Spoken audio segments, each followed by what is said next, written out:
Selamat pagi, teman-teman. Mari kita memulainya di dalam doa sebelum kita merenungkan firman Tuhan. Pagi hari ini Tuhan, kami mengucap syukur untuk satu minggu yang baru, minggu pertama di tahun ini untuk kami boleh jalani. Kami percaya ada banyak hari-hari ke depan, minggu-minggu ke depan, waktu-waktu di mana Tuhan menyatakan karya-Mu dengan indah. Sekalipun rencana hidup kami bisa berubah, tetapi tujuan Tuhan tidak pernah gagal untuk Engkau genapi. Kami mau menyambut di tempat kami berada, untuk boleh memberikan hati kami kembali kepada Tuhan, menjadi sebuah palungan seperti berita Natal, untuk bagaimana Engkau menyatakan rencana-Mu bagi setiap kami. Serahkan setiap apa yang masih menjadi kekhawatiran, kelelahan, kebingungan, dan pencarian kami. Waktu kami mencari wajah-Mu Tuhan, Engkau menyatakan diri-Mu pada setiap kami. Kami menyambut dengan sukacita perenungan firman Tuhan pagi hari ini. Di dalam nama Tuhan Yesus kami mengucap syukur. Amin. Selamat pagi teman-teman server sekalian. Welcome to 2021, 2021, tahun yang cantik sebenarnya. Dan saya pengen tahu di mana kalian sedang berada sekarang. Please tolong tulis di kolom chat kalau kalian ada di kamar kalian, di rumah, di tempat wisata, di tempat manapun. Kalau kalian sedang menonton dan mengikuti ibadah hari ini, please kasih tahu kepada kami. Dimanapun kalian berada, saya tetap ngingetin loh teman-teman, ada pesan Ibu 3M ya, untuk tetap mencuci tangan, memakai masker, dan menjaga jarak. Saya tambahin 1M, pesan Bapak, bukan hanya Ibu, tetapi mencari Tuhan. Teman-teman, saya nggak tahu perasaan kalian bagaimana, entah apa yang kita boleh lalui sepanjang beberapa hari terakhir. Tapi saya pengen tahu juga apa sih yang kalian rasain sekarang gitu ya. Coba kalau saya kasih pilihan, apakah saya pertanyaannya, perasaan kalian memasuki tahun yang baru ini? Pilihan A itu adalah are you ready gitu ya. Kan biasanya ready for 2021 misalnya. Are you exciting? Kalian antusias? Kalian siap, antusias. Yang kedua, yang ketiga, aduh kok saya masih mager. Tulis juga gak apa-apa, mager kok. Atau yang terakhir D, saya masih saya feel drain, saya merasa kosong, saya merasa lelah. Tulis juga, apapun perasaan kalian Tuhan akan mengerti dan mencoba menyelami apa yang kalian rasakan teman-teman. Nah di dalam perenungan kita memasuki tahun yang baru, saya merenungkan juga teman-teman. Saya diingatkan oleh satu kutipan dari satu data yang menyatakan begini. Bukan vaksin yang akan mengubah dunia kita, minimal di 2021 ini, tetapi katanya perilaku kita. Bukan vaksin yang akan mengubahkan dunia ini, walaupun kita menaruh harapan yang besar terhadap adanya vaksin bagi virus COVID ini. Tetapi itu tidak serta-merta akan langsung melenyapkan, serta-merta akan menyelamatkan kita.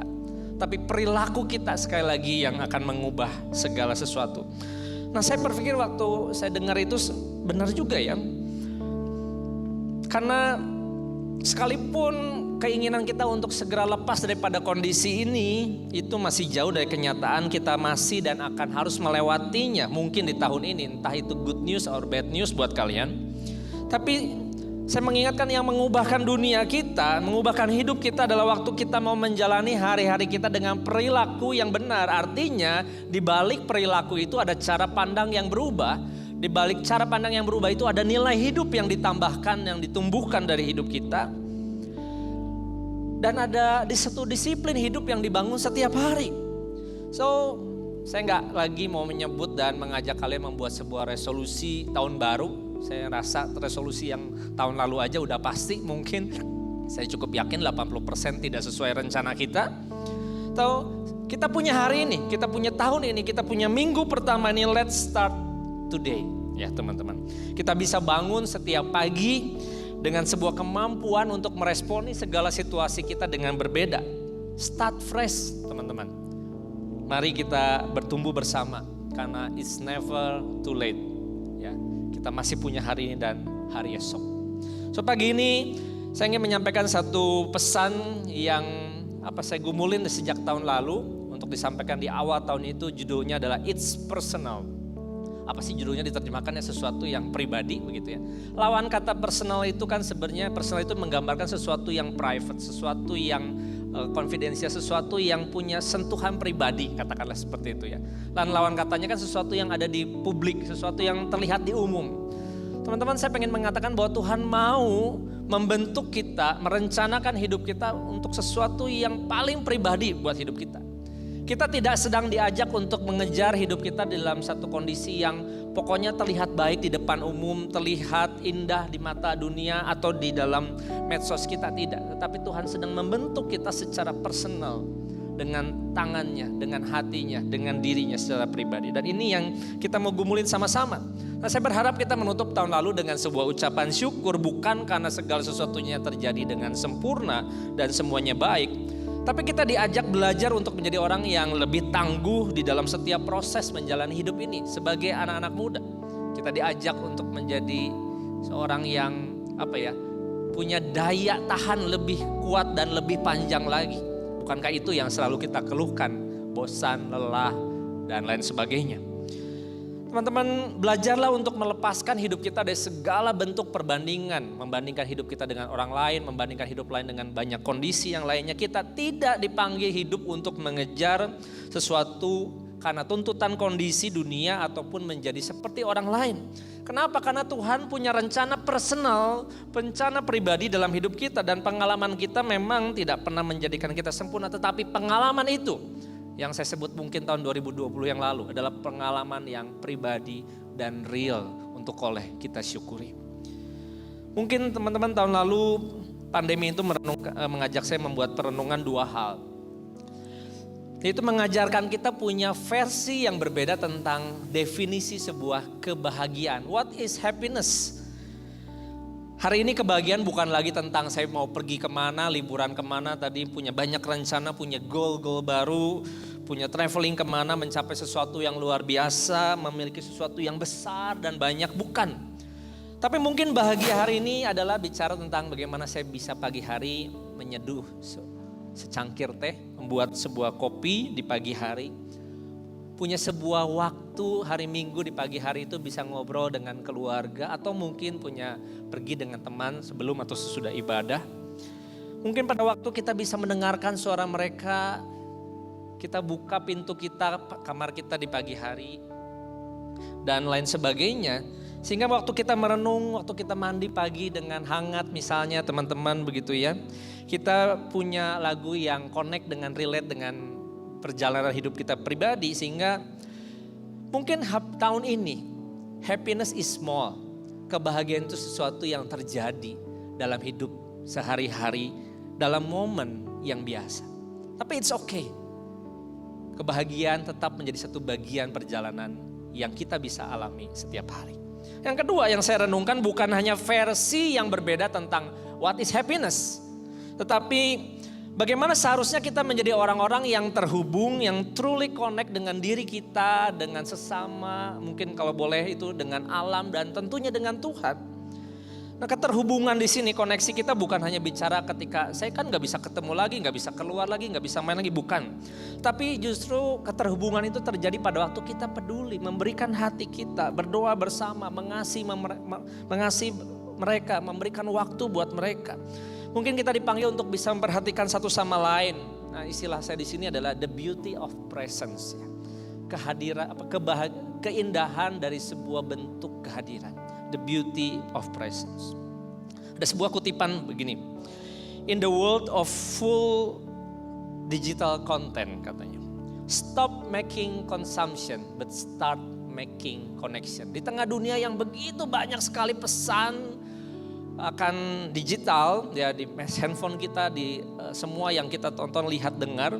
Mari kita diajak untuk hanya berhenti untuk terus mengkonsumsi, tetapi kita tidak lagi dipanggil, justru kita diajak untuk membuat sebuah koneksi dengan orang lain. Kita bukan untuk menjadi orang yang semakin berjarak jauh dengan orang lain hari ini, bukan. Tahun yang lalu kita diajak untuk mengevaluasi hidup kita dengan cara yang berbeda. Sehingga semua komitmen orang, hal-hal yang tidak penting kita mulai akan redefinisikan ulang gitu misalnya. Kita tidak sendirian dan kita butuh orang lain yang memberikan energi positif, semangat buat hidup kita. Dan mungkin tahun ini Bisa aja di antara teman-teman siapa sih yang sedang bergumul dengan pasangan? Coba tulisin di komen, mungkin, bukan mungkin, pasti kita juga mau doain sama-sama. Ada yang berani? Pastikan semuanya itu dijalani dengan benar.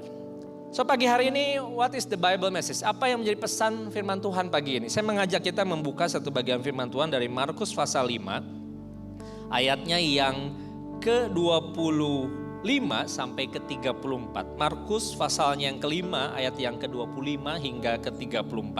Saya akan bacakan bagi teman-teman sekalian. Adalah di situ seorang perempuan yang sudah 12 tahun lamanya menderita pendarahan. Ia telah berulang-ulang diobati oleh berbagai tabib, sehingga telah dihabiskannya semua yang ada padanya. Namun sama sekali tidak ada faedahnya, malah sebaliknya keadaan semakin memburuk. Ayat 27, dia sudah mendengar berita-berita tentang Yesus. Maka di tengah-tengah orang banyak itu ia mendekati Yesus dari belakang dan menjamah jubahnya. Sebab katanya, asal ku jamah saja jubahnya, aku akan sembuh. Seketika itu juga berhentilah pendarahannya dan ia merasa bahwa badannya sudah sembuh dari penyakitnya. Pada ketika itu juga Yesus mengetahui bahwa ada tenaga yang keluar dari dirinya, lalu ia berpaling di tengah orang banyak dan bertanya, siapa yang menjamah jubahku? Murid-muridnya ini menjawab, engkau melihat bagaimana orang-orang ini berdesak-desakan dekatmu, dan engkau bertanya siapa yang menjamahmu, yang menjamah aku? Lalu ia memandang sekelilingnya untuk melihat siapa yang telah melakukan hal itu.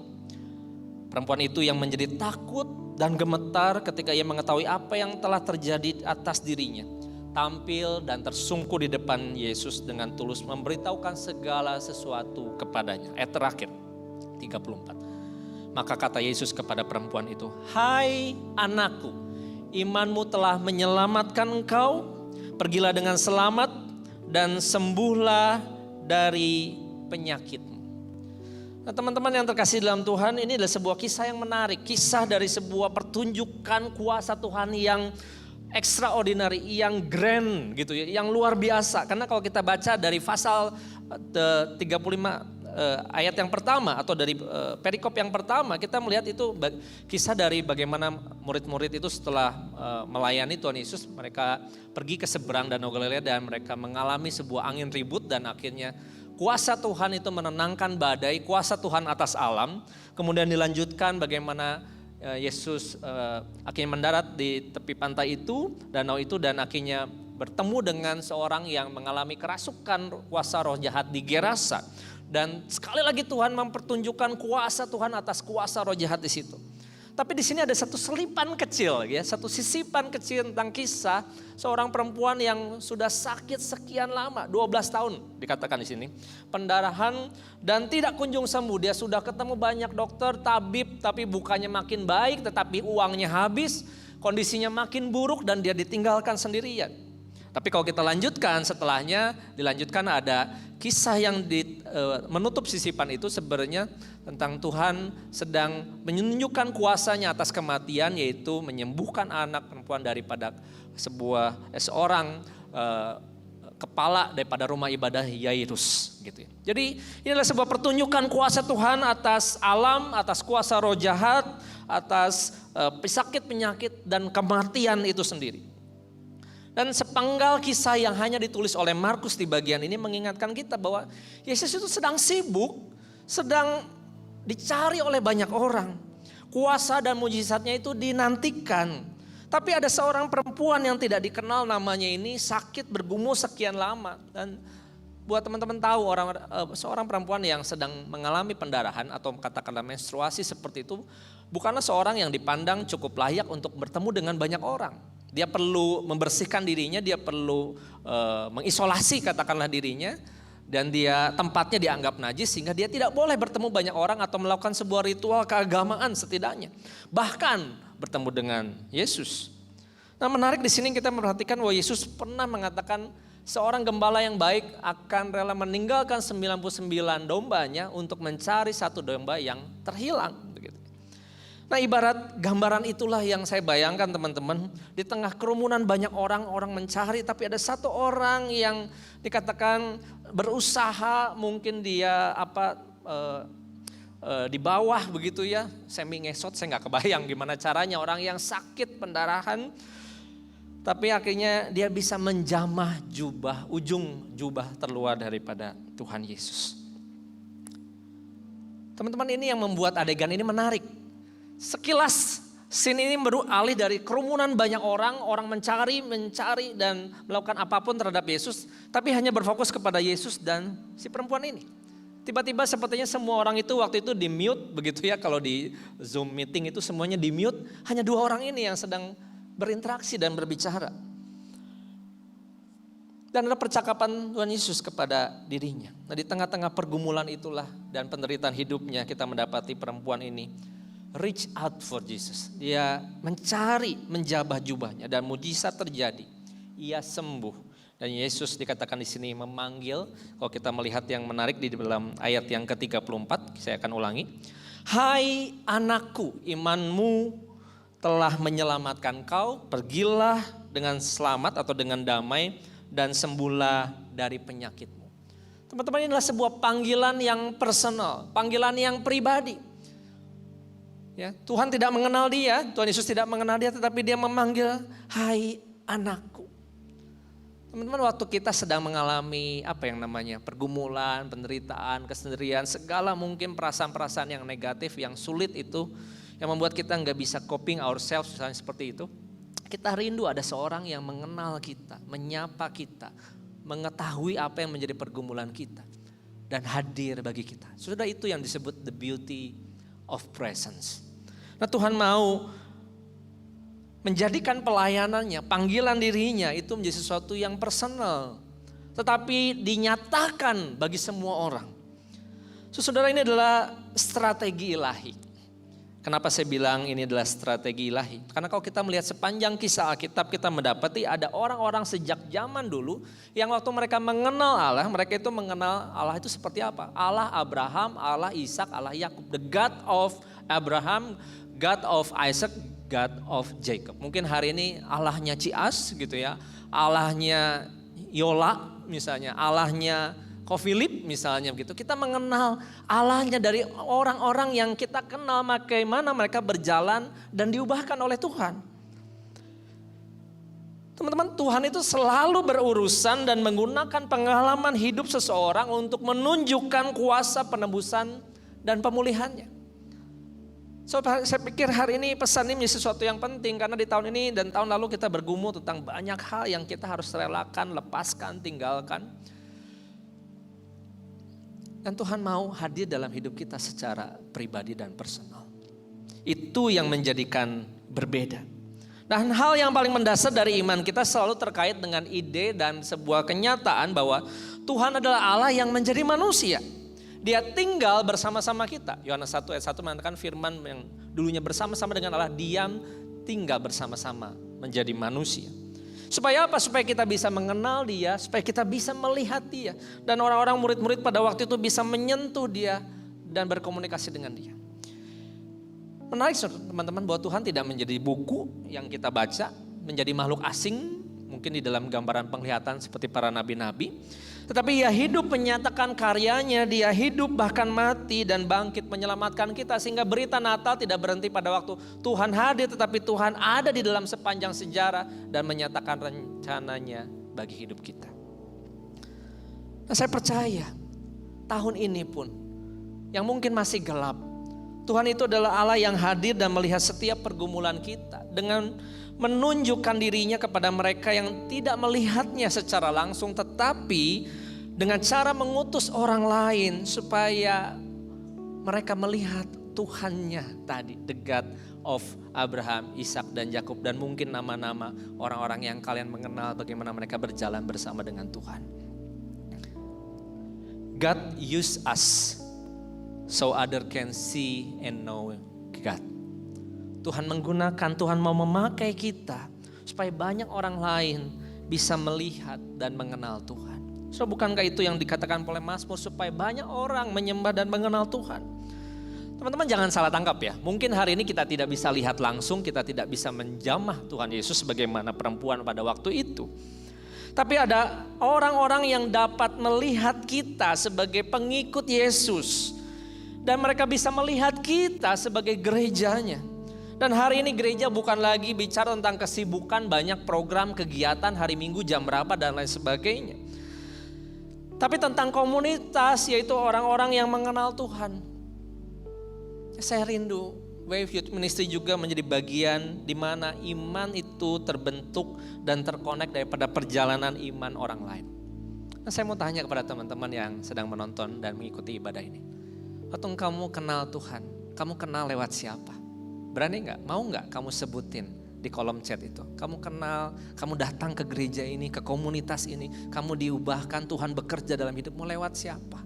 Pasti bukan, kebanyakan tidak secara langsung, tapi lewat perjalanan iman teman-temanmu yang membawa bergumul berdoa buat engkau secara pribadi. Sehingga engkau di sini bukan sedang sibuk dengan banyak kegiatan, bukan sedang ikut sebuah event, bukan. Tapi kadang engkau juga bersama-sama menyatakan diri sebagai seorang pengikut Tuhan. Yang akhirnya ditumbuhkan dan dipakai Tuhan dalam perjalanan itu. Ada satu quotes yang menarik yang saya dapat dari seorang pemerhati pelayanan Next Gen, Rogi Joyner, mengatakan begini. The most valuable resource you have to help people see God are the people in your church who know God. Maka sumber daya, resource yang paling berharga yang kamu punya, yang kita punya hari ini untuk membawa orang bisa melihat dan mengenal Tuhan adalah orang-orang di dalam komunitas gerejamu yang benar-benar secara pribadi, secara personal kenal Tuhan. Sehingga teman-teman, iman kita itu sebenarnya bukan dibentuk dari public event, bukan. Betul, kadang-kadang kita ikut KKR Natal, kita ikut retreat, di situ Tuhan bekerja. Tetapi iman kita sebenarnya dibentuk secara pribadi. Kenapa? Ada 3 hal yang sederhana pagi hari ini. God show up as a person. Tuhan hadir sebagai pribadi supaya iman kita juga adalah iman secara personal. Kita tidak beriman kepada sesuatu yang material, bukan. Kita beriman kepada pribadi Tuhan Yesus itu sendiri. Sehingga iman kita tidak dibangun sekali lagi karena program dan kegiatan, tapi karena saya mengikut Yesus secara pribadi. Pastikan teman-teman tahun ini adalah perjalananmu mengenal dan mengikut Tuhan lagi secara pribadi. Bedakan itu sebagai sebuah kegiatan event ataupun publik. Tapi di dalam hatimu kau mengenal Tuhan secara pribadi. Kenapa secara pribadi? Karena Tuhan mau, God want to make a personal statement which each one of us. Tuhan mau membuat sebuah pernyataan pribadi buat dirimu, engkau dan saya. Seperti kepada perempuan itu, hai anakku. Minggu-minggu depan kita akan bicara tentang kisah yang menarik tentang Zakheus. Tuhan memanggil Zakheus di atas pohon. Zakheus, turunlah, di mana waktu itu orang gak mau lihat mukanya, gak mau kenal hidupnya, gak mau berurusan dengan dia. Tapi Tuhan memanggil namanya. Tuhan mengenal engkau. Tuhan mau membuat sebuah pernyataan. Dia membuat sebuah story di dalam hidupmu tahun ini. Sekali lagi, mungkin rencana hidupmu bisa berubah. Tapi kuasa Tuhan tidak pernah gagal buat hidupmu. Efesus 2 ayat 10 mengingatkan kita bahwa kita diciptakan dalam Kristus Yesus sebagai masterpiece-nya, sebagai poia, sebagai karya Tuhan yang istimewa. Artinya dia punya rencana dan pengalaman yang menjadikan diri kita unik di mata Tuhan. So kita gak perlu bandingkan itu dengan orang lain. Tapi karena engkau mengenal Tuhan secara pribadi dan orang bisa lihat dirimu sebagai seorang yang kenal Tuhan. Dan disitulah hidup mereka juga bisa diubahkan. Kita bersyukur sepanjang tahun 2020. Apakah ada sebuah personal statement yang Tuhan sedang nyatakan di dalam pengalaman hidupmu secara pribadi? Saya percaya statement-statement seperti itu, pernyataan-pernyataan seperti itu yang akan terus memimpinmu dari waktu ke waktu. Tapi yang terakhir teman-teman, bukan berhenti di situ, tapi Tuhan juga memanggil kita to champion a mission and a strategy that is personal. Artinya Tuhan memanggil kita untuk memperjuangkan sebuah misi Tuhan.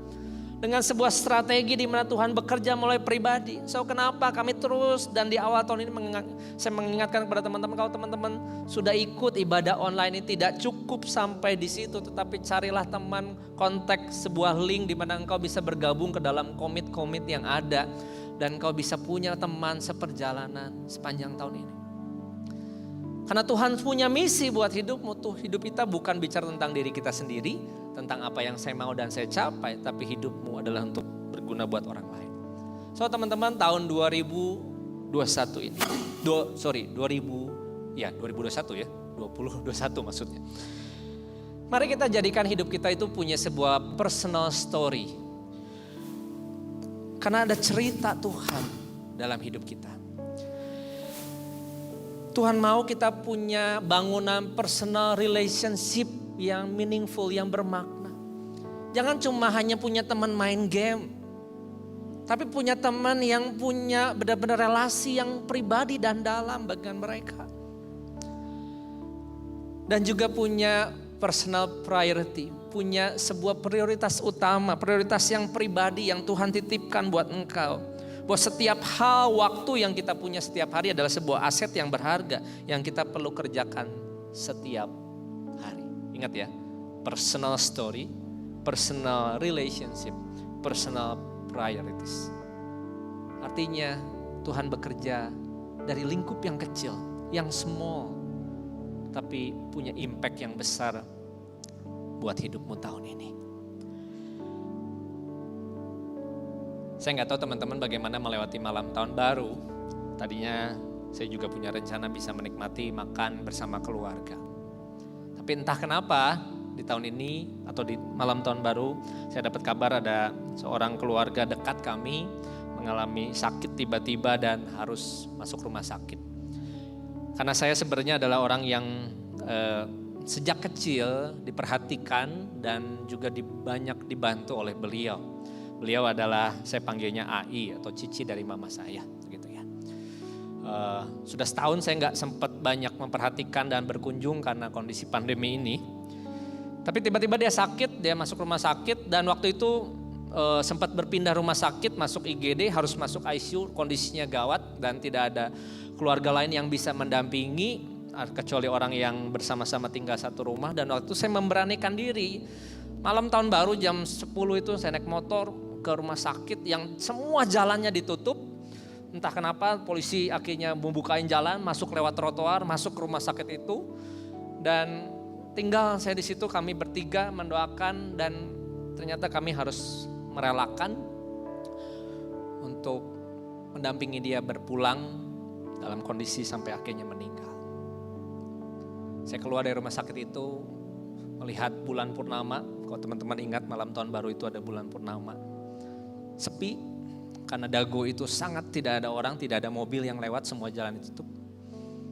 Tapi saya merenungkan apa yang Tuhan sedang mau bicara buat saya.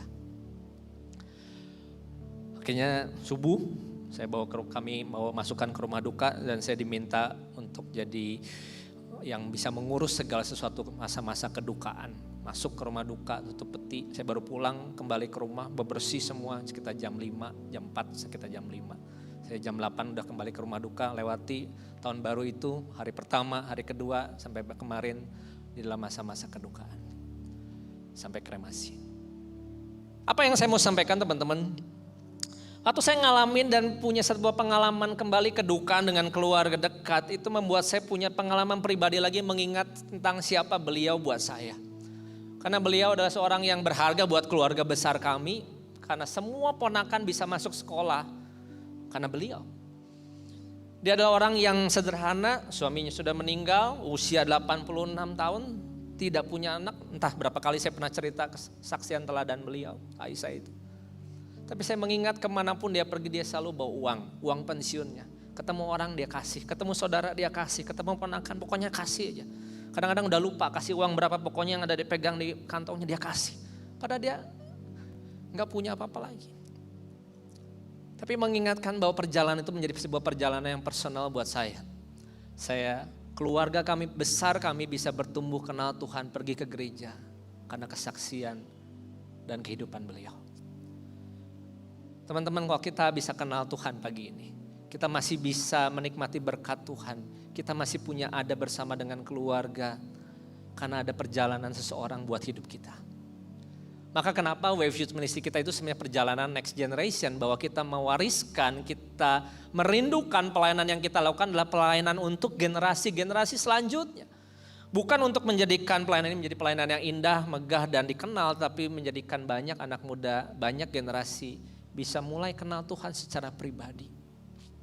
So, bukankah itu sesuatu yang indah yang kita bisa bawa pulang ke surga nanti? Itu adalah personal stories.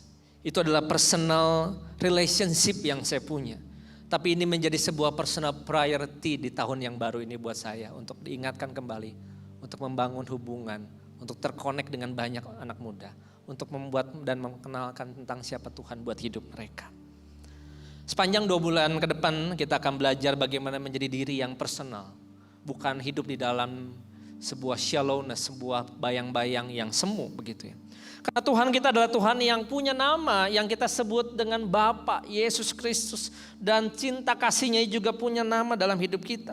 Dan kita menjadikan perjalanan relasi kita lebih bermakna bagi diri kita dan gerejanya. Kita mulai start with knowing His name, kenal namanya, mengenal apa yang penting baginya, mengenal di mana dia hidup, mengenal apa yang mereka kerjakan, mengenal potensinya.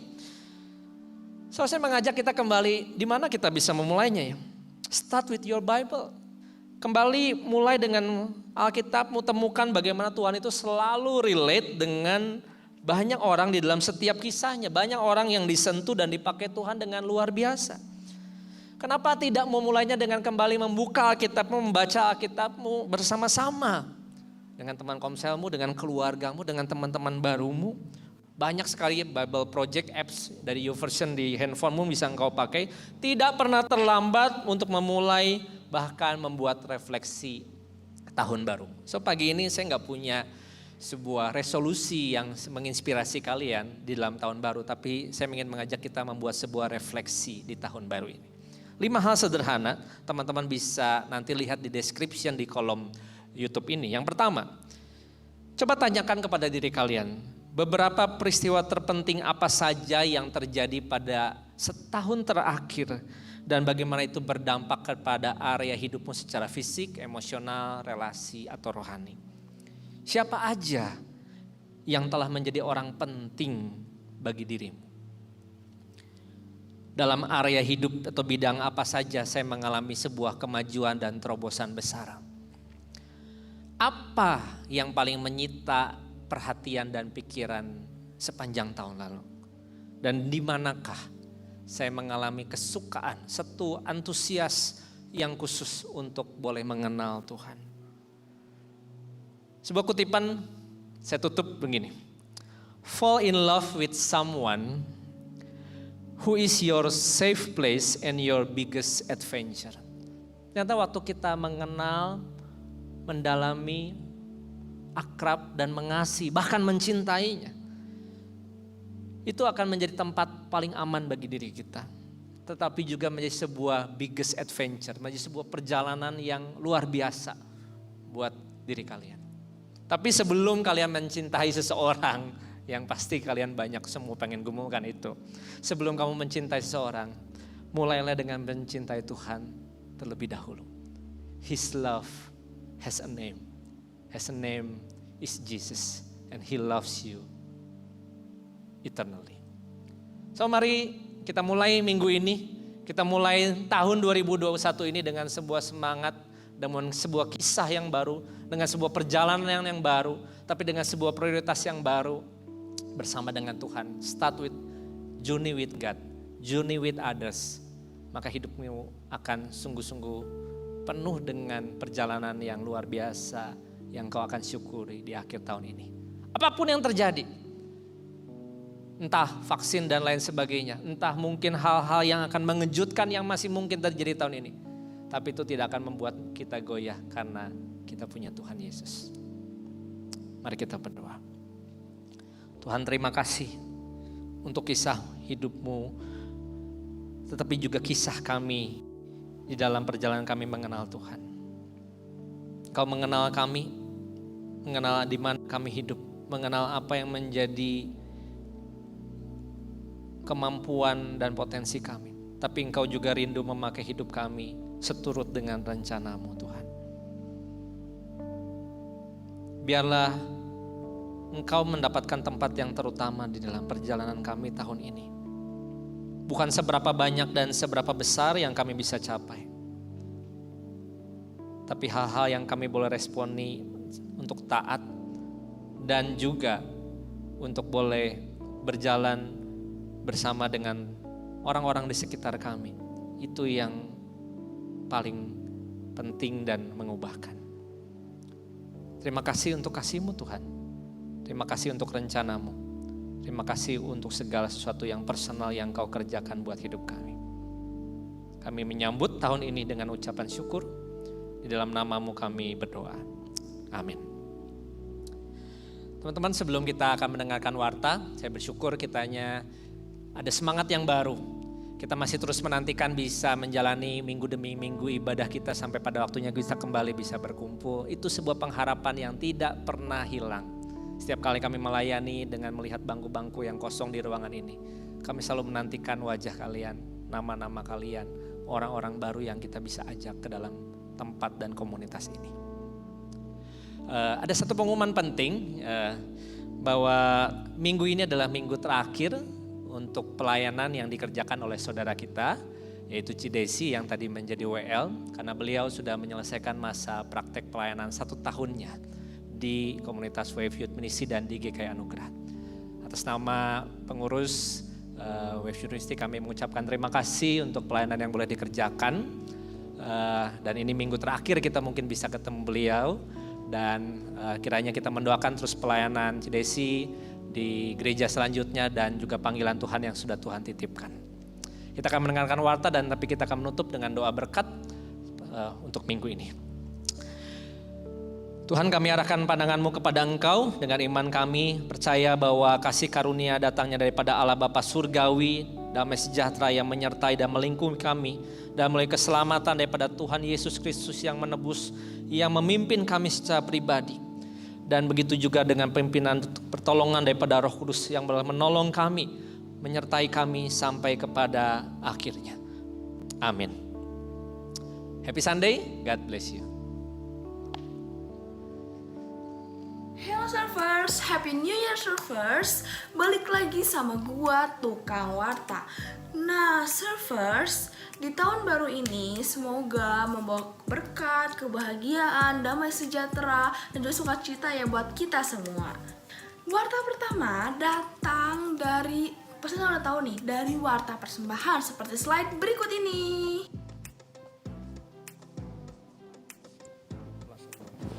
Next, warta kedua datang dari bidang supporting. Buat kamu yang ingin melayani, menjadi berkat atau pengen belajar, bisa banget. Nah, di sini tuh ada kameramen, lighting, soundman, video editor, dan juga ada multimedia servers. Jadi, tunggu apa lagi buat kamu yang interest nih? Kalian langsung aja klik di description box di bawah ini. Next, datang dari warta ulang tahun. Kira-kira siapa ya servers yang berulang tahun di minggu ini? Ayo kita cek.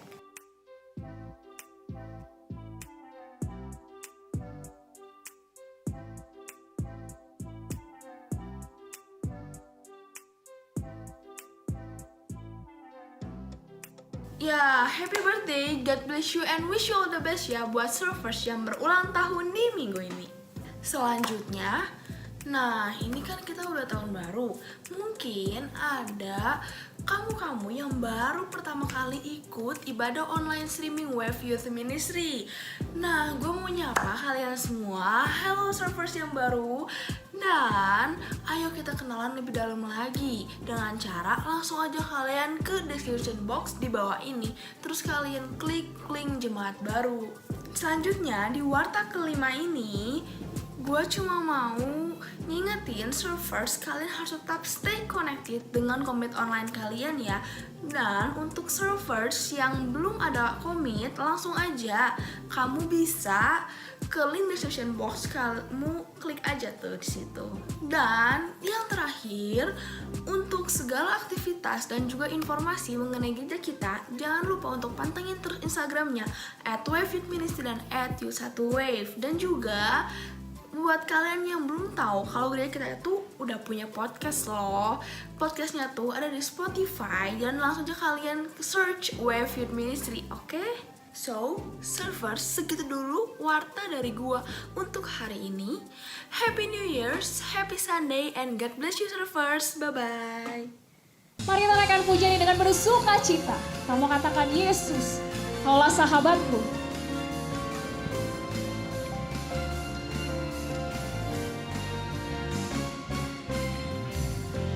Hidup yang ku pilih membuatku berarti.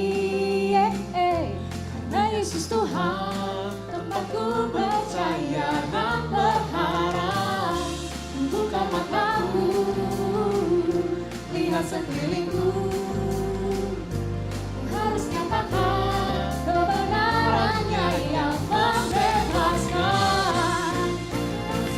Karena kuasa-Mu, kehebatanmu, dapat lakukan perkara besar yang Kau janjikan. Yesus, Kau sahabatku. Yesus, Kau yang akan selalu berada di sisiku.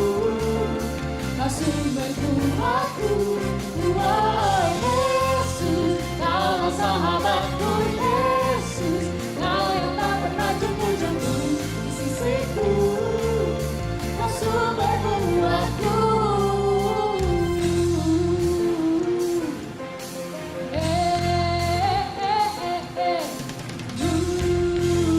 Sama-sama kita mau katakan, karena kuasa-Mu Tuhan. Karena kuasa-Mu, karena kehebatanmu, dapat lakukan perkara besar yang Kau janjikan. Yesus, Kaulah sahabatku. Yesus, Kau yang akan selalu berada di sisiku. Kau sumber kuatku. Oh Yesus, Kaulah sahabatku. Yesus, Kau sumber kuatku. Mari kita bersorak-sorai bagi Tuhan. Sebab hanya Dia Allah, Allah yang maha